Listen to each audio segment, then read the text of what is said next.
Hey, I'm going to share a couple of dreams I had last night and a message that I'm getting from them. If you have anything to add to my interpretation process, please message me. I love the layers of interpretation when we work with other people. So, in one dream, my elderly grandmother was roller skating around my house and she kept crashing in these really awful ways.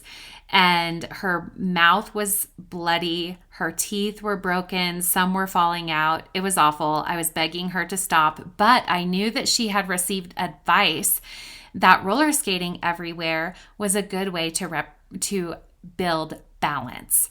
So I think my grandmother in the dream represents the generation of believers that started compromising the gospel to create a more balanced message, maybe that was more palatable to unbelievers, maybe like the seeker-friendly movement, and they lost their message. The mouth can represent words or power, authority, influence. They lost their authority and influence in that generation because of their compromise, because they were trying to come across in a more balanced way instead of presenting the gospel as it actually is.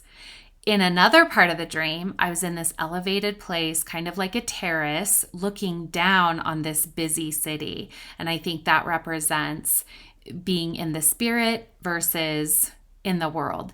So I was telling a couple of people that I know who are both part of different false religions that I don't date because I'm married.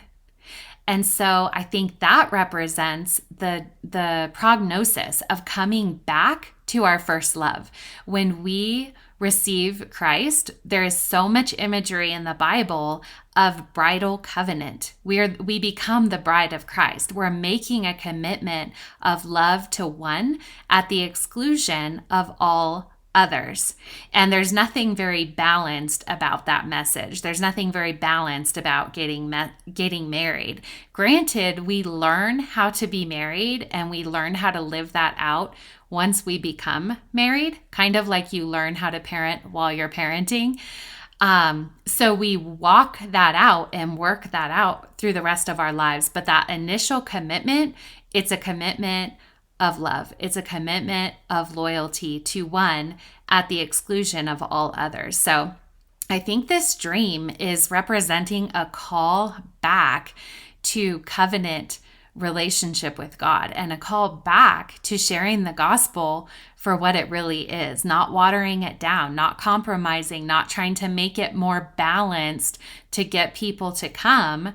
Just say the truth. You're signing up to get married. You're signing up to get married to Jesus. And that means you live your life in loyalty to him at the exclusion of all the other loves that might vie for our time and affection throughout the course of our lives. We obey him because we love him, because we've made that commitment as a bride to her husband.